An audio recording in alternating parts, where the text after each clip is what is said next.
welcome back to the Don and Gino Real Estate and Finance Show right here in your hometown station, AM 1220 KHTS. And remember, our goal is always to guide you to personal and financial wellness.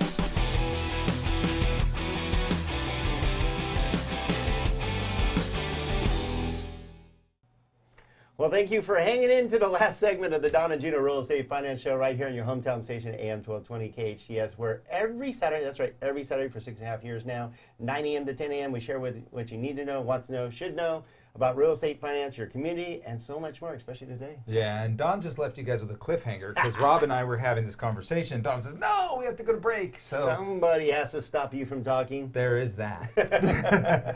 But what's most important about it is that we were about to get into the nitty-gritty of who applies to the UC system and how many people get in. It's pretty sad. Well, let's clarify that you're back with, again, the Don Gino Real Estate Finance Show, but we're here with one of our favorite guests, a total expert in his field in college planning, and it's Rob Schwartz with Premier College Guide, and he's been on our show over a dozen times and is truly passionate about what he does and really helps you with the uphill battle about trying to figure out how to get your kid into a college, the right college, if it's the right college, how to pay for it. Rob's got all the answers, but he's giving you why you need to talk to a professional when you talk about these UC numbers that we're talking about. It's daunting. We went over the GPAs that average 3.9 to 6.0, it seemed like, but yeah, over fours. Most of them were over fours to get into the UC system. So now you have the GPA, you worked that hard. Now what's the chances of you getting into those? You even get over 4.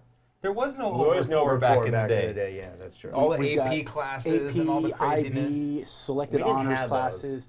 But there was no expectation of getting over 4. I mean, I got into UCLA. I didn't take a single AP class. No, you have a 3.6. It's solid. Back in the day. I was a 3.67. Yeah. I was, and make no mistake, I was no genius.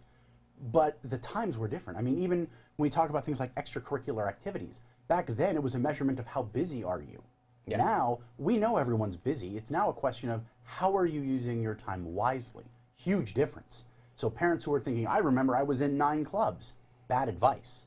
We want to make sure we understand what it is these colleges in the modern era are actually wanting and needing from our kids to be successful in this process. So let's give them a couple of those numbers and then talk about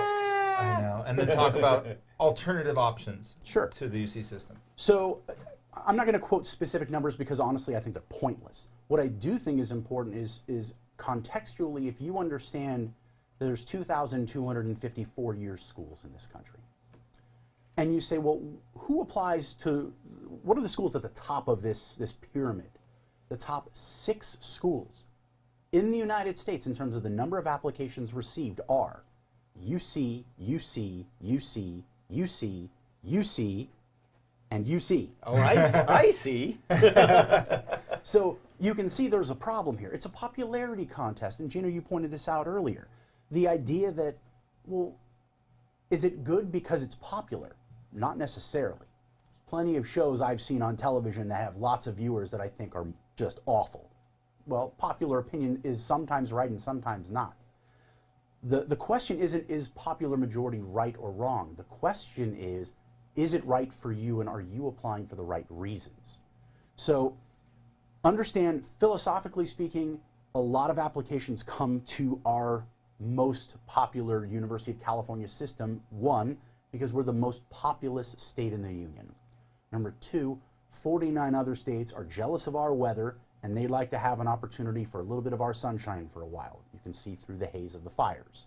There's that. 3, you have a large international population typically coming from Japan, Korea, China, India. They want to be here as well. Talk about raising the bar for everyone. And we talk about out-of-state populations. This has become a big issue in the UC system. Those numbers continue to rise. As a matter of fact, there's now a new law in place that says, okay, we're drawing a line here that says 18% of the UC population at each school is the max, with the exception of 4 schools. I'll let you guess which 4 they are. That, well, we're already above that number. So what are we going to do? They said you're capped out basically 22 or 23% of those 4 schools can have international students, out-of-state students to fill that need. Okay, so let me stop you right there because I can't help but bring up the fact that that's politically actually monetarily charged because those out-of-state students, those out-of-country students, they pay more. A lot more. They pay a lot more to go to these schools, and they also need housing and all these other things that go around. So there's definitely a motivation to take out-of-area students for these schools. Wait, these colleges are businesses? Oh yeah, there's that. Shocking, I know. Yeah. It's not a nonprofit? Well, they are, but they're still businesses. Yeah. Somebody's getting paid. Somebody's getting paid. A lot. Yes. Make no mistake here. The argument is those are our tax dollars. Our tax dollars go to pay for these universities, to maintain them, so why aren't we getting the seats? Here's the simple truth. If we did exactly as you're suggesting, and we said 100% of these go to the state of California, all of the system would collapse because they wouldn't have enough money to maintain their momentum. So they need this outside influence, that injection of money, that premium that they receive. But that also helps to attracts subsidize. the best professors, the best minds, all those things that we go to these great colleges for. That's what attracts them. We're going to pay you, this system pays you this. This one got extra zeros. Well, and it's all with the promise of a better job when you come out, right? Ultimately, that's kind of the fantasy, right? If I go to this great school, I'm going to get a great job, and that's not necessarily true. Yeah, It is definitely not. I know someone who got a 4-year degree from the number one for private schools and became a flight attendant. Yeah, I know saw her that too. show. Looping back into television, I saw that show. It's called Fantasy Island. Right. Yes. And here's the truth. And I tell this, I give presentations all the time, all over the state of California. I sit down with individual families and I tell students this all the time. Pay attention. You will make you successful. As soon as you hand the keys to the castle over to the university or the college and say, well, I'm going to be successful because I've come to you, you have surrendered. Just wave the white flag now. You will make you successful.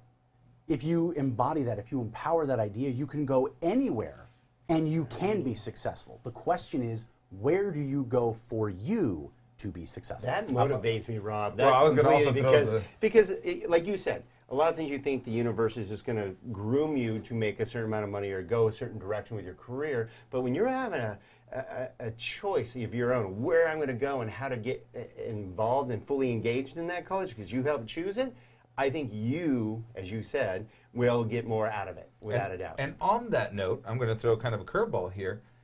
You might also discover through the process that college is not for you at all. It's not for everybody. I mean, You're hoping your kids say that. Look, kids, you don't need Rob. Kids, you don't need college. I did just fine. I'm clearly biased. I am a college counselor. I make a living helping families understand where they should go to college. Do I believe everyone should go to college? No, I really don't. I also think for every person who shouldn't go to college or should go to the military, there's plenty who should go to community college, should go to a trade school. You want to talk about an opportunity to make money? Go to a trade school. Crying out loud. Yeah, there's nobody doing that enough now. Can we take 5 minutes and talk real quick about COC's University Center? I know we didn't prepare for that, but I got a nice ad this weekend, and I was like, this is cool. I can get a 4-year degree right here in our backyard. Like, I don't have to go to the UC system. Is it a good alternative? That depends on who you ask. Okay. You're asking me, so I'm going to tell you yes and no. I'm going to say this valley suffers from liking itself too much. Yes. People don't leave. You know who I'm talking about. Almost everyone. Almost everyone. The bubble. Which is why, and we've talked about this before on your show, 2 out of every 3 William S. Hart graduates goes to COC. So is that healthy? My answer would be no. Because a certain population of that group should be going to a community college. They don't know what they want to do yet.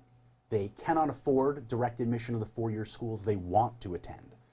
They have parents who are not ready to let them go just yet. No, that's okay. true. We understand that there are reasons for community college. There's also the opportunities that community college provide to improve our chances of admission to the schools we really want to go to. Hey, I kind of screwed up my first couple years in high school. I only have a 3.4 GPA. I really want to go to blah, blah, blah school. And I know I can't get in with a 3.4 and my test scores are kind of eh. Great. You can push the reset button on your life and go to community college and now be judged as a college student. But for every one of those students, there's another kid who's got a 4.0 from Valencia or West Ranch who has the financial means and they're just being lazy. That's not acceptable. go and do the homework and do the research. And what you may find is you could actually leave California, get a world-class education, and pay less than if you even stayed here. There are so many different opportunities available to you. It is staggering. But you have to take the time to get to know what your options really are. That's it. That's the Good- magic good piece advice. right All there. Right.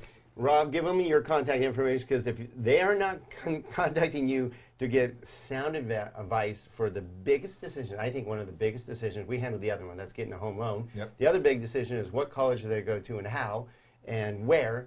They should be talking to you. How do they get a hold of you, buddy? Call me. My cell phone is 818-359-3779. It's actually ringing in my pocket right now. Don't call right now, but call me later today, or call me next week. What's your email? Rob, R-O-B, at premiercollegeguide.com. And your website. Let's give it all. premiercollegeguide.com. Okay, because That's that's right. got great information on there and stuff. And, Yeah, and if you wanna see and more- I like that your partner handles financing too. That's, and I'm glad you mentioned that. Yeah. The idea that getting into a good college is the fear, stop it. The fear is how to pay for it. Seriously. I mean, I'm actually kind of poo-pooing what I do, and I'm talking about what my business partner does. The fear is financially. The fear is, how do I make college affordable again? Mr. President, feel free to address that question, because it's out of control.